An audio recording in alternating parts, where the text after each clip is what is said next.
विश्व हिंदी सम्मेलन की ये खासियत है कि इसमें दुनिया भर से हिंदी प्रेमी एक ही मंच पर इकट्ठा होते हैं और हिंदी के प्रचार प्रसार के लिए क्या कदम उठाए जाने चाहिए इस पर मंथन भी करते हैं। हमारे साथ इस समय दो खास मेहमान मौजूद हैं जो अपने अपने देशों में हिंदी का प्रचार प्रसार करते हैं, अध्यापन करते हैं। आप अपने बारे में बताइए कि किस तरह से आप इसका हिंदी का अध्यापन करती हैं और छात्रों की क्या रुचि रहती है, किस तरह के प्रश्न उनको हिंदी को लेकर होते हैं। अच्छा, मैं अलेसांद्रा कंसोलारो हूँ इटली से। मैं टोरिनो विश्वविद्यालय में हिंदी पढ़ाती हूँ। हमारे स्टूडेंटों को भारतीय संस्कृति पर बहुत रुचि है। वे हिंदी सीखना चाहते हैं क्योंकि वे सोचते हैं कि भाषा, हिंदी भाषा सीखकर वे अच्छी तरह भारत यात्रा कर सकते हैं और यदि भारत जाएंगे तो वहाँ जैसे कि योग, भारतनाट्यम या जो भी हो, हाँ, उनको अच्छी तरह जानकारी होगी। तो खासतौर पर हमारे यहाँ संस्कृत भाषा की पढ़ाई रही मध्यम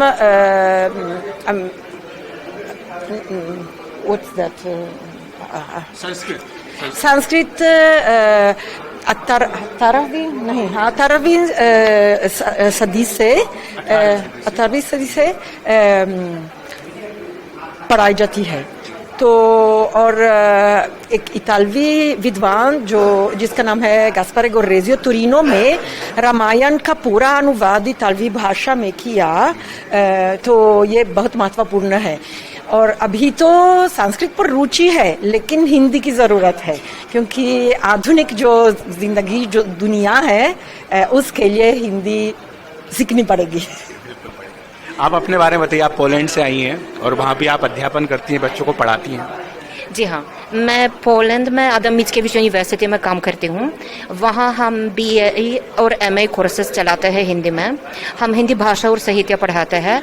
पर एक बहुत ज़रूरी बात है जो आपको समझना है कि हम अपने छात्रों को काखा गहा से पढ़ाना शुरू करते हैं। तो और इसके अलावा हमारे यहाँ अभी ई हिंदी करके ऑनलाइन प्लेटफॉर्म पर काम चल रहा है जो एक ओपन एक्सेस हिंदी का कोर्स होगा। जो बात मैम ने कही कि छात्रों की रुचि है क्योंकि वो संस्कृति जो भारत की है उसके प्रति उनकी रुचि होती है और साथ ही उनका ये भी है कि योग में या अन्य चीज़ों में, भरतनाट्यम वगैरह में भी। लेकिन क्या ये रोजगार की भाषा बन सकती है, एम्प्लॉयमेंट की भाषा बन सकती है, आपको लगता है?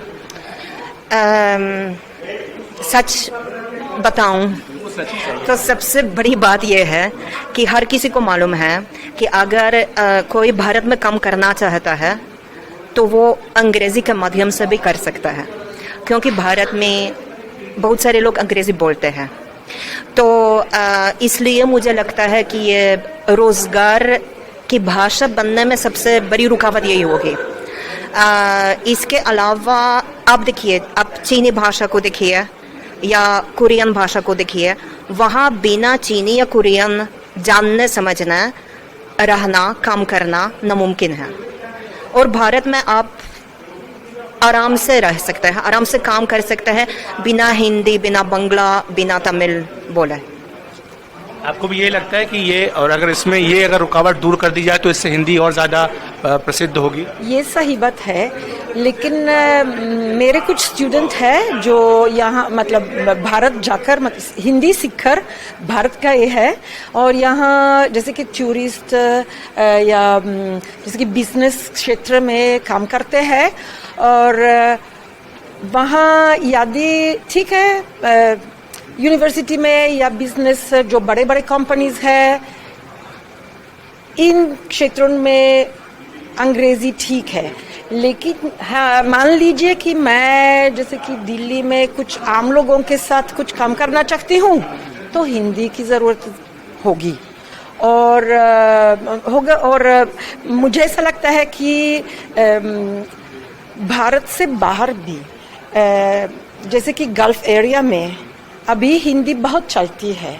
मेरा एक अच्छा दोस्त है जो भारत में भी काम करता है और दुबई में भी, और उसने कहा कि आजकल जब वो दुबई जाता है तो हमेशा हिंदी बोलता है क्योंकि वहाँ बहुत सारे लोग हिंदी भाषिक होते हैं और इसका मतलब नहीं है कि सिर्फ मजदूर लोग हैं, ये बिजनेसमैन भी होते हैं। तो मुझे ऐसा लगता है कि ये आजकल मतलब दुनिया बहुत कॉम्प्लिकेटेड हो गई, तो दोनों की ज़रूरत है, अंग्रेज़ी और हिंदी। एक अंतिम प्रश्न आपसे है कि जिस तरह से भारत तेजी से बढ़ रहा है, एक दुनिया की उभरती हुई अर्थव्यवस्था बन रहा है, और उसमें हिंदी का आप क्या भूमिका देखती हैं कि आपको लगता है कि उसके साथ साथ भारत का कद बढ़ने से हिंदी का भी जो कद है वो अंतर्राष्ट्रीय स्तर पर बढ़ेगा? मुझे लगता है कि हमें भारत की सरकार की तरफ से कुछ मदद की ज़रूरत है ताकि हम जो हिंदी में साहित्य अभी लिखा जाता है, इसको अगर हम इसका ज़्यादा अनुवाद करें, अगर ज़्यादा लोगों को मालूम हो कि हिंदी या दूसरी भाषाओं में जो साहित्य बन रहा है भारत में, अगर इस तरह की किताबें उपलब्ध होंगी अंग्रेज़ी में, इटालियन में, पोलिश में, तो ये बहुत बड़ी बात होगी। बहुत बहुत शुक्रिया आपका। आप दोनों बहुत मीठी हिंदी बोलती हैं और ये देख करके वाकई जो हमारे दर्शक हैं उन्हें बहुत अच्छा लगेगा कि किस तरह से हिंदी का डंका सब दूर बज रहा है। अब ये ज़रूर कोशिश की जा रही है कि हिंदी अगर रोज़गार की ज़्यादा अच्छे से भाषा बने तो शायद और ज़्यादा उसकी प्रसिद्धि दिलाने में मदद मिलेगी। नांदी से अखिलेश शर्मा, NDTV इंडिया।